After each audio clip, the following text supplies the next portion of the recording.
We are covering several critical contract and financing concepts for the California real estate exam: options, lease options, promissory notes, and seller financing. A major point of confusion on the exam is the difference between an option and a standard purchase contract.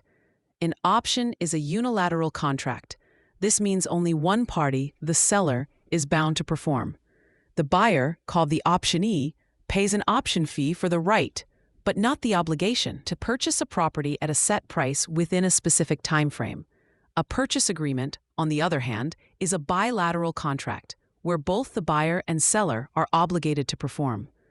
The exam will test this by presenting a scenario where a buyer walks away, and you must determine if they forfeit a deposit, as in a purchase agreement, or just their non-refundable option fee. A lease option combines a standard lease with an option to purchase, which can be attractive to tenants who want to buy eventually. This is often confused with a right of first refusal, or ROFR. A ROFR doesn't give the tenant the right to buy at a preset price.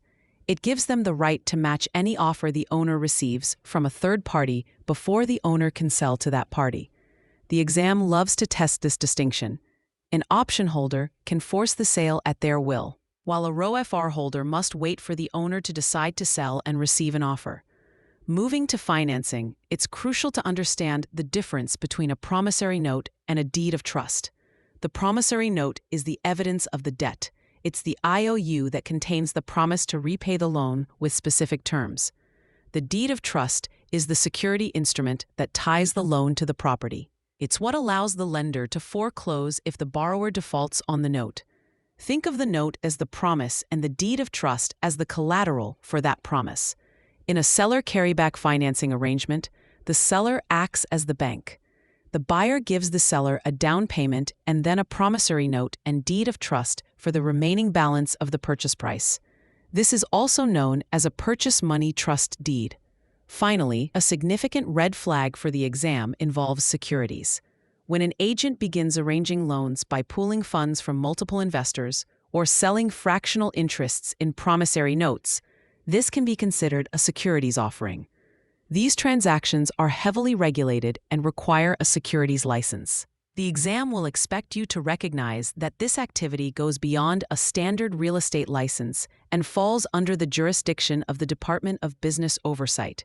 Here's a simple way to remember the core nature of an option. An option is a one-way street for the buyer. The buyer can choose to drive down the street to purchase the property, or they can turn around and leave, losing only their toll, the option fee. The seller, however, must wait at the end of the street, ready to sell. For free practice questions, AI-powered explanations, and more exam prep tools, visit openexamprep.com. That's openexamprep, all one word, .com.